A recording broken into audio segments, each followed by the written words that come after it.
करता पूर्व पीठिका सांगणं फार महत्वाचं आहे. यथा तथा यदा तदा यथा तथा सदैव कृष्ण सत्कथा. हे कशी असो यथा तथा. जसं एखाद्यानं विचारलं तुम्ही का 7 दिवस तुम्ही दिसलेच नाही, आज कसे काय कीर्तनाला आले?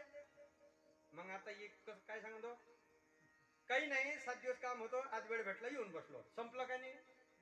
पण तिथून नाही सांगत काही काही लोक. त्याचं काय झालं, गुरुवे महाराजनं फोन केलता मले, इथून सुरू करते. आपण काही विचारलं 7 दिवस कोण आले नाही, आज कसे काय आले? डायरेक्ट सांगून देतात 7 दिवस काय आपलं जमलं नाही बा, आता हे वलीत गेले सगळे शेतीचे काम एकट्याचे पाहा लागते, त्याच्यामुळे आज टाइम भेटला, आलो. मिटलं काम नाही नाही. त्याचं काय झालं बसा. मग तो अर्धा तास घेते विचारणारे. आता शेवटी त्याला असं वाटते का कोण्या जन्मातलं पाप होय म्हणून याला विचारलं कहून आला. तो सांगते मग गुरु महाराजनं फोन केला, ते म्हणे या तुम्ही, पण काय झालं लेका तो 15 तारखेला महाराजची तब्येत बैठली. म्हणजे डबल फोन आला का असं समजलं महाराजांना असं झालं. महाराज दवाखान्यात गेले. तरी मनोस मी का भेटीले आज जातो उद्या जातो आज जातो उद्या जातो, लय लय प्रयत्न केले. मग त्याच्यात ऋषीचा फोन आला, कमलेशचाही फोन आला, बाल महाराजने फोन लावला, गाव येत नाही काय गाव येत नाही काय. लय लय प्रयत्न केले. तसं ऐकू ये म्हणजे काकडा गिकडा सकाळी रोज ऐकू मी, पारायण ऐकूये, कीर्तन चांगले झाले. एवढं कायले सांगतो तू. विठाला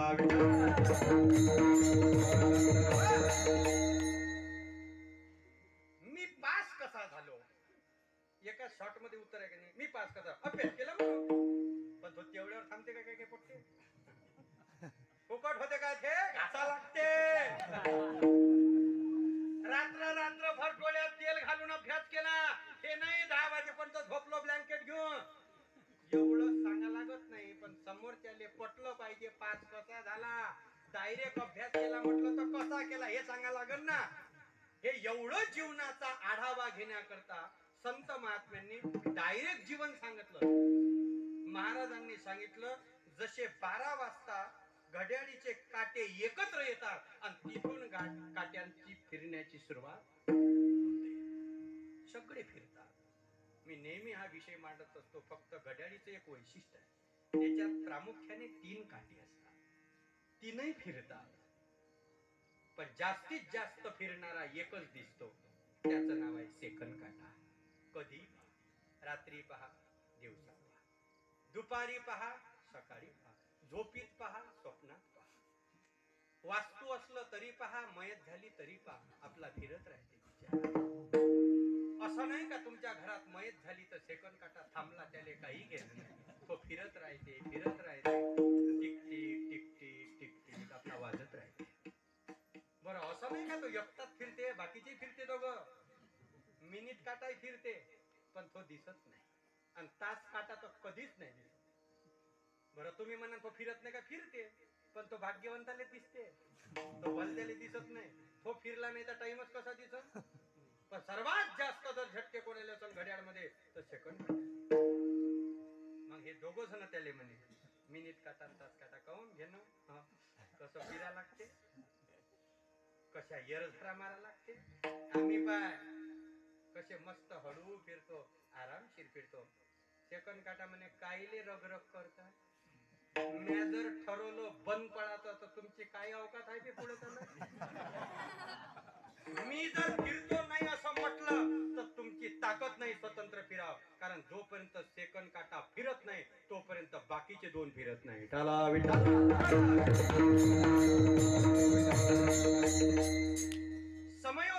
समयो जाना भलते नाना भलते टाळा. काही गोष्टी जीवनामध्ये एकदा मिळतात, काही गोष्टी पुन्हा पुन्हा मिळतात, आणि काही गोष्टी कधीच मिळतात. मनुष्य जन्म अनमोल रे, मिट्टी में ना घोल रे, अब तो मिला है फिर ना मिलेगा, कभी नहीं कभी नहीं कभी नहीं रे. अब तो मिला है, जसं एकदा फळ फांदीचं तुटून खाली पडलं, फळ जर तरुवर खाली पडलं तर महाराज म्हणतात ते डबल लावता येत नाही, ती व्यवस्था डबल. मग या देहाच्या संबंधाने 2 गोष्टी तुकोबार आहे. प्रामुख्याने या मनुष्य देहाच्या जबाबदाऱ्या किंवा या जीवनात आल्यानंतर ते तुमचं कर्तव्य आहे. आणि तुम्ही केलंच पाहिजे. मागणी जरी तुकाराम महाराजांची असेल, पण तुकोबाराय जगाची भूमिका घेऊन परमात्म्याच्या पुढे विषय मांडतात. संत स्वतःसाठी काय मागते? कारण जे स्वतःच्या पोटाकरता मागितल्या जाते त्याला भीक म्हणतात. जे संसाराकरता गोळा केल्या जाते तिला भिक्षा म्हणतात.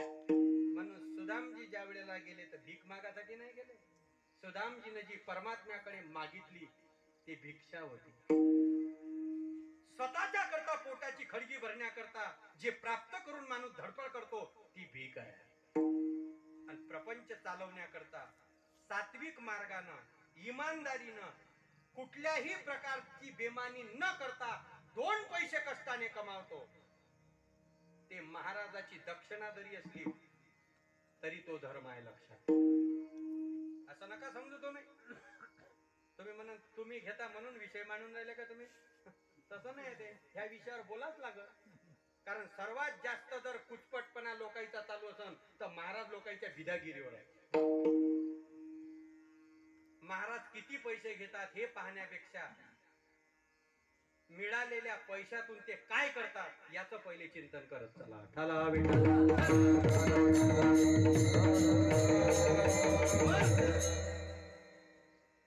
आज पारमार्थिक स्वरूपातून जे कमावलेली ही धर्म संपत्ती आहे हे स्वतः करता नाही आहे. अजूनही लक्षात ठेवा. जर त्यांनी स्वतःच्या जीवनाकरता परमार्थ विकला असता तर एवढ्या मोठ्या संकटातून महाराज वाचले नसते. हे त्यांच्या जीवनाची पोच पावती आहे. हे खरी परमार्थाची सफलता. मुलाने विद्यार्थ्याने अभ्यास किती खोटं बोलून करू द्या पण त्याचा अभ्यास त्या दिवशी उघडा पडतो ज्या दिवशी त्याची मार्क लिस्ट हातात येते. तुम्ही लाख खोटे बोला, मी असा पेपर सोडवला, मी इतके कमावतो, तू काही फुसाड्यात आणू नको.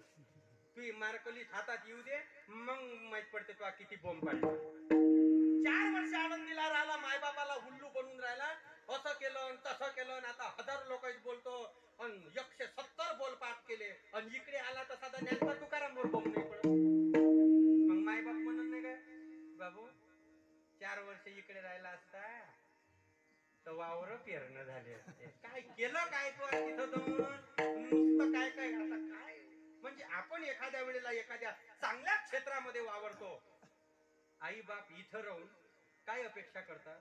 मुलगा कुठेही जरी गेला तरी तो काहीतरी शिकून परत येईल आणि त्याच्या माध्यमातून आमचं नाव उज्ज्वल होईल, लौकिक होईल. आणि त्याच मायबापासोबत खोटा व्यवहार करतात काही काही लेकरं. आई बापाशी खोटा व्यवहार करणं म्हणजे साक्षात जगाच्या मालकाला फसवण्यासारखं. अभ्यास खोटं बोलून करा पण रिझल्ट खोटा देत नसते. नाही, रिझल्ट जो आहे तोच लागतो.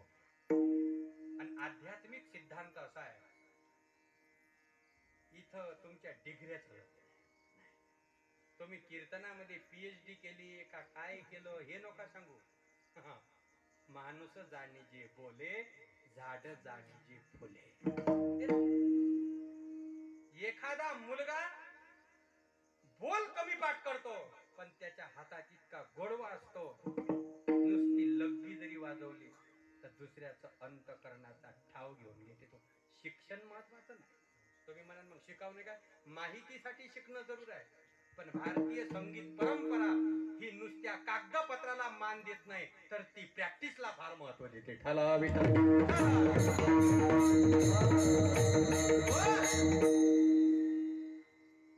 म्हणून ज्या वेळेला जीवनातला खरा परमार्थ आणि तुकोबार आहे त्याची धन्यता.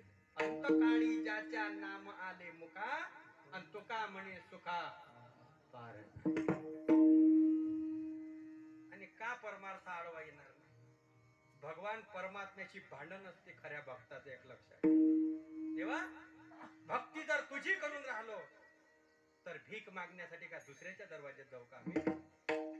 माझी या भक्ता आणि संसाराची चिंता काय समर्थाची कांदा कोरान मागे.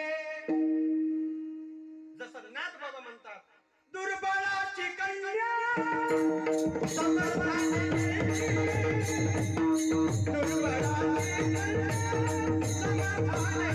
रे